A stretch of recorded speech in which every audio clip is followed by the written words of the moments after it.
soir, j'étais au ciné. J'ai vu le dernier film de science-fiction. J'ai vu ça, je me suis dit, c'est pas possible.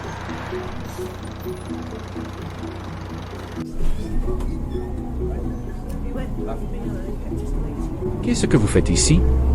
Comment osez-vous vous asseoir? Je suis sûr que vous n'avez même pas de ticket. Bande de voleurs et de dealers de drogue, vous devriez être arrêtés et renvoyés en Afrique. Ces dernières années, ce genre de scène est devenu une réalité quotidienne dont chacun d'entre nous est témoin. Les gens ne sont pas prêts à partager l'espace avec les autres. Ils se sentent menacés par la différence et croient que les raisons de leur stress, de leur inconfort et de leurs problèmes du quotidien sont dues à l'autre, à l'étranger, à la différence. Ils sont tellement absorbés et bloqués dans cette mentalité, encouragés depuis des dizaines d'années par des groupes ou des idéologies racistes, qu'ils sont incapables de ressentir quelconque empathie et d'interagir dans le respect et la gentillesse avec d'autres êtres humains.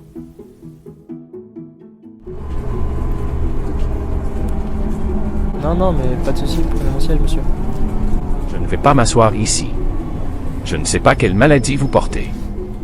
Les personnes partageant des idées racistes sont bloquées dans un cercle vicieux de haine. Ils sont incapables de reconnaître ou d'accepter ne serait-ce qu'une once de gentillesse.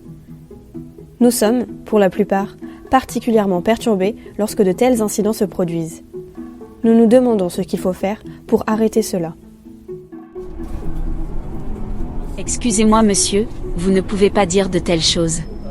C'est raciste et vous n'avez aucunement le droit d'offenser les autres comme cela.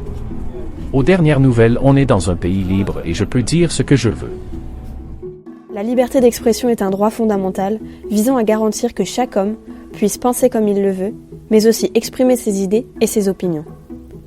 Mais comme tout autre droit, cette liberté va de pair avec la notion de respect de la dignité et de la vie des autres. La propagation d'idées discriminatoires pouvant conduire à des actes d'exclusion, d'oppression, de persécution et parfois même à la mort d'autres êtres humains ne peut faire appel au droit à la liberté d'expression.